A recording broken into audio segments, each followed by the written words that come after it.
मोहतरमा बेनज़ीर भुट्टो की हुकूमत के ख़ात्मे का दौर था। सदर फ़ारूक लगारी थे। इन्होंने हम कुछ साफ़ियों को बुलाया जिसमें मैं भी शामिल था। लंच पे हमें बुलाया था, तो अभी हमारा लंच नहीं लगा था तो बीबी ने अपना लंच मंगवा लिया था। जब हम खामोश हो गए तो फिर उन्होंने बोलना शुरू किया, और जब उन्होंने बोलना शुरू किया तो एक तो उनके उदासी तो पहले भी थी, लेकिन गुस्सा भी था। जी, मोहतरमा बेनज़ीर भुट्टो की हुकूमत के ख़ात्मे का दौर था। सदर फ़ारूक लगारी थे और उन्होंने बेनज़ीर भुट्टो की हुकूमत को ख़त्म कर दिया। उस वक़्त सदर के पास एक आइन की शिक थी, तो उसके तहत उन्होंने बेनज़ीर की हुकूमत ख़त्म कर दी थी और बेनज़ीर वज़ीर-ए-आज़म हाउस छोड़ के ज़रदारी हाउस F8 में जो है मौजूद है, अब भी वहाँ पे शिफ्ट हो गई थी। और इस हुकूमत के ख़ात्मे से चंद हफ़्ते पहले इनके जो भाई अमीर मुर्तज़ा भुट्टो, उनका मर्डर भी हो गया था, इसलिए बहुत उदास भी थी, बड़ी दिल बर्दाश्ता भी थी।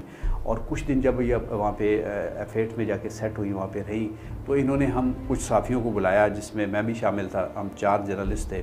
मैं ज़रा जूनियर था, वो ज़रा दूसरे जो जर्नलिस्ट थे वो सीनियर थे। मैं एक अच्छे अखबार में काम करता था और प्राइम मिनिस्टर की बीट करता था, पीपल्स पार्टी की बीट करता था। तो हमें उन्होंने इसलिए बुलाया कि आप मुझे बताएं कि ऐसे क्या मेरे से कोई गलती हुई है या किसी ने क्या मेरे साथ ज़्यादती की है। वो साफ़ियों का फ़ीडबैक चाहती थी कि क्यों मेरी हुकूमत को ख़त्म किया गया। तो उन्होंने बारी बारी सबको मौका दिया। इससे पहले कि मैं बताऊं कि हम साफ़ियों ने जो अपनी उनको फ़ीडबैक दिया, जो उनका रिएक्शन था, तो लंच था हमारा, उन्होंने लंच पे हमें बुलाया था। तो अभी हमारा लंच नहीं लगा था तो बीबी ने अपना लंच मंगवा लिया था। और बीबी को मैंने उस दिन पहले दिन देखा कि बीबी माशाल्लाह बड़ी खुश खुराक थी, अल्लाह ताला उनको बख्शे।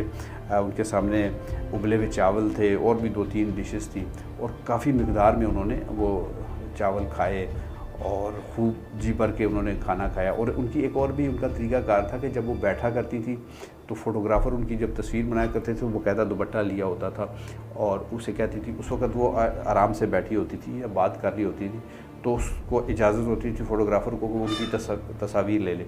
लेकिन फिर वो अचानक मना कर दिया करती, बस अब मेरी कोई तस्वीर नहीं बनेगी। फिर वो दुपट्टे की परवाह नहीं किया करती थी, खुल डुल के बैठती थी और खूब तो खाना खाते हुए उन्होंने वो फिर तस्वीर को मना कर दी। तो उनके साथ बिल्कुल मोहतरमा नईद ख़ान बैठी हुई थी।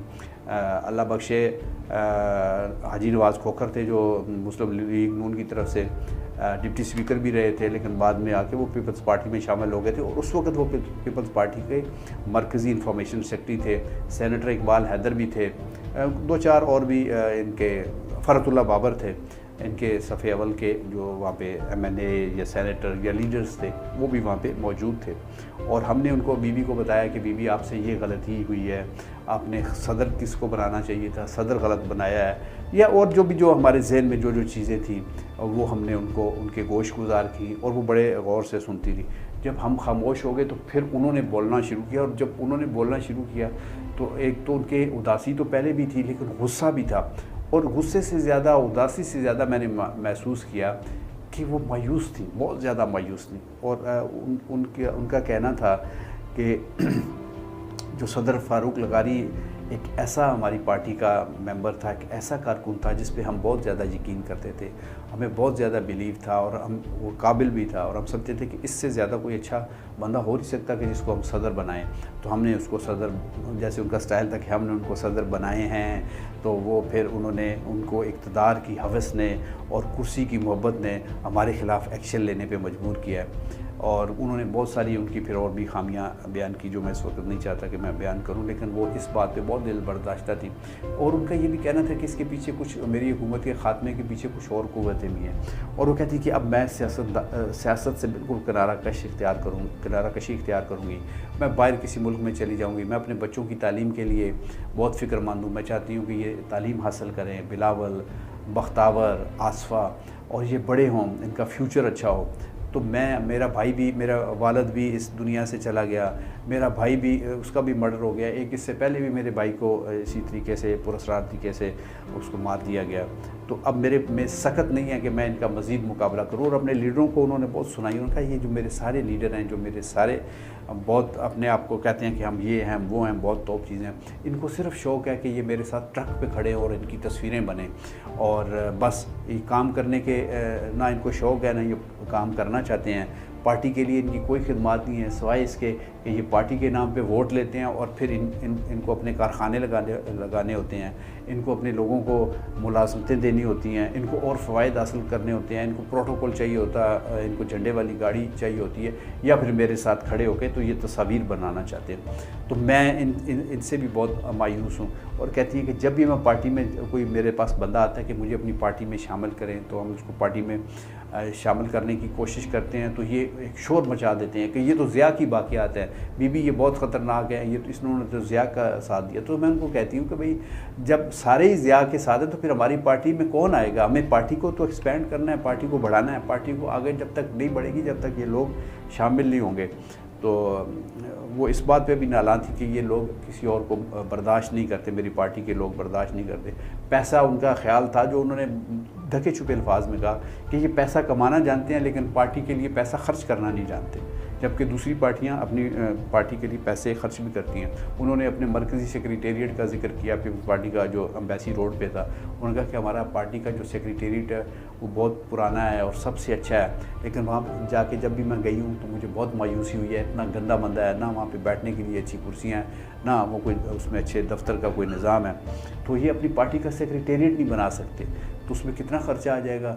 एक ये इतने ये फ़लाना फ़लाना फ़लाना, उन्होंने फिर उनका अहमद मुख्तार साहब, वो भी अल्लाह को प्यारे हो गए, उनका भी जिक्र किया कि बड़े बड़े पार्टी में नाम है, तो ये किसी को ये तौफीक नहीं है कि अपनी पार्टी का सेक्रेटरी। अब वो बीबी करेगी, वो जब भी कोई बात उन पर डालती थी तो साथ ये कहती थी कि ये काम बीबी करेगी, ये काम बीबी करेगी। तो इस तरीके से वो उनसे गिले कर रही थी और साथ ही कह रही थी कि अब ये पार्टी चलाएं, जो मर्ज़ी करें, मेरा पार्टी से लेना देना कोई नहीं है, मैं अब बाहर जा रही हूँ, मैं अपने बच्चों की तालीम का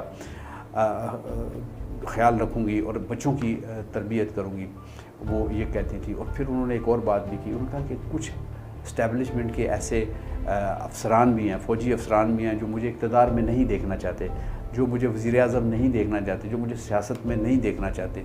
तो मैं चाहती हूँ कि जब तक वो हैं वो अपना शौक़ पूरा कर लें, तो जब वो चले जाएंगे शायद कोई ऐसा जर्नैल भी आ जाए या कोई ऐसा फ़ौजी अफसर भी आ जाए जिसको हमारी बात अच्छी लगे, जिसको हमारी खिदमत का इदराक हो और वो कहे कि बेनज़ीर भी इस मुल्क के लिए काम कर सकती हैं, तो फिर हम सोचेंगे। लेकिन अभी मैं सियासत से बिल्कुल किनारा कश होना चाहती हूँ।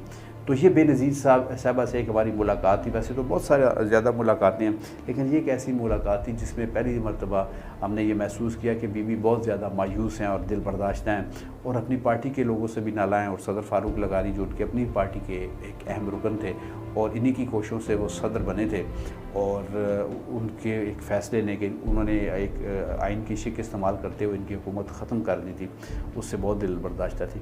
तो ये एक छोटा सा मेरे ज़हन में एक वाक़या था, मुझे आ रहा था कि अपने नाज़रीन तक पहुँचाऊँ। यकीनन आपको पसंद आया होगा। हमारे चैनल को सब्सक्राइब कीजिएगा, लाइक कीजिएगा, शेयर कीजिएगा और बेल आइकन पर टच ज़रूर कीजिएगा, ताकि जब भी हमारी कोई नई वीडियो आए तो आप तक ज़रूर पहुँचे। आपका बहुत शुक्रिया। पाकिस्तान ज़िंदाबाद।